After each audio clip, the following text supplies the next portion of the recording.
Hello 882299 এটা কি আপনার নাম্বার? হ্যাঁ কি হয়েছে? বলছে আপনার এই নাম্বারটা আগামী 3 দিনের মধ্যে বন্ধ হয়ে যাবে। নাম্বারটা সক্রিয় রাখতে আপনি আজই রিচার্জ করুন। আমি আবার কি অপরাধ করলাম যে আমার নাম্বারটা বন্ধ করে দেবেন? আসলে আপনি 3 মাস ধরে রিচার্জ করেননি তো, তাই নাম্বারটা বন্ধ হয়ে যাবে। হ্যাঁ দিন বন্ধ করে দেন, পিড়ি কিনার টাকা নাই রিচার্জ করুন। হ্যালো স্যার, কালকে আপনাকে ফোন করেছিলাম রিচার্জের জন্য। আপনি এখনো পর্যন্ত রিচার্জ করেননি কেন? আপনাকে আমি কতবার করে বলবো আমি কাজকর্ম করিনি, কাজ টাকা পয়সা নেই। আর এমনি তো আমি কাউকে ফোন করিনি, আর আমাকে ফোন করার মতো কেউ নেই। দেন সিম বন্ধ করে দেন। সত্যি কি আপনাকে ফোন করার মতো কেউ নেই? না নেই, আমার বন্ধু বান্ধব গার্লফ্রেন্ড বয়ফ্রেন্ড কেউ নেই। তোমার যদি অতই দরদ লাগে তুমি রিচার্জটা করে দাও না। কত সব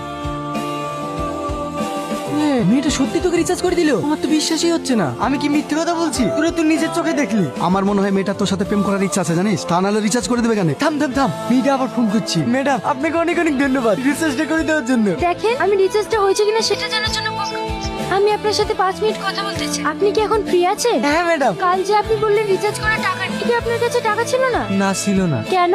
আমি কাজ কাম করিনি, সারাদিনই ঘুরি বেড়াই। টাকা কোথায় পাবো? বেকার ঘুরে বেড়ান কেন? কোনো কাজ করতে পারেন না? ও কাজ টাজ করতে ভালো লাগে না। আপনার বাবা খেটে খাওয়াচ্ছে বলে আপনার কিছু মনে হচ্ছে না। আপনি যদি আমার জায়গায় থাকতেন তাহলে বুঝতে পারতেন। আপনার জায়গায় থাকলে তো আমি রিল্যাক্স করে বেড়াতাম। আপনি তো কোটিপতি। আপনি ভুল ভাবছেন। আমি একটা গরিব ঘরের, মাটা অনেকদিন আগেই মারা গেছে। বাড়িতে বাবা অসুস্থ, সংসারের সমস্ত দায়িত্বই আমার কাছে। সারা মাস কাজ করি মাত্র 8,000 টাকা মাইনে পাই, তার মধ্যে 5,000 টাকায় বাবার ওষুধ কিনতে চলে যায়। তাহলে আপনিই বলুন, আমি একজন মেয়ে হয়ে যদি এত কষ্ট করে সংসার চালাতে পারি, তাহলে আপনি একজন ছেলে হয়ে কেন পারবেন? চুপ করে আছেন যে? একটা কথা মনে রাখবেন, টাকা ছাড়া এই দুনিয়াতে মানুষের কোনো সম্মান নেই। যখন আপনার কাছে টাকা থাকবে তখন সবাই আপনার কাছে থাকবে। তাই টাকা উপার্জন করা শিখুন। দাঁড়ান দাঁড়ান, চলে এসছি। তুই নাকি একবার ফোন করি। হ্যালো, আমি রাহুল বলছি। আমি আপনাকে কিভাবে সাহায্য করতে পারি? বলছিলাম ওখানে তুহিনে নামে একটা মেয়ে কাজ করে, ওকে ফোনটা দেন না। এটা একটা প্রফেশনাল লাইন, এখানে আপনি কারোর সঙ্গে পার্সোনাল ভাবে কথা বলতে পারেন। আপনার কোনো দরকার থাকলে বলুন, আমি হেল্প করছি। না না ঠিক আছে রাখছি। হ্যালো, বিশ্বজিৎ বলুন, আপনাকে আমি কিভাবে হেল্প করতে পারি?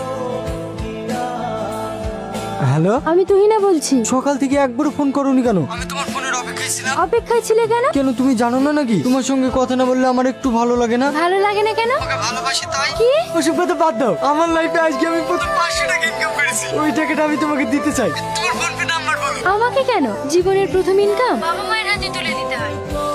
তুই না, এটা কি প্রেম করার জায়গা? তোমাকে এখানে রাখা হচ্ছে কাজটার প্রবলেম জেনে সেটা সলভ করার জন্য, তার সাথে প্রেম করার জন্য না। না মানে স্যার, চুপ করো তুমি। আমি কয়েকদিন ধরে লক্ষ্য করে দেখছি তুমি একই নম্বরে বারবার ফোন করে 2-3 ঘন্টা ধরে কথা বলছো। তাই তোমাকে আমি আর এখানে রাখতে চাই না। না স্যার এরকম করবেন না। আপনি তো সবই জানেন, আমার বাড়িতে অসুস্থ বাবা, চাকরিটা চলে গেলে আমি খুব সমস্যায় পড়ে যাব। সেটা তোমার আগে ভাবা দরকার ছিল। তুমি এই মুহূর্তে এখান থেকে বেরিয়ে যাও।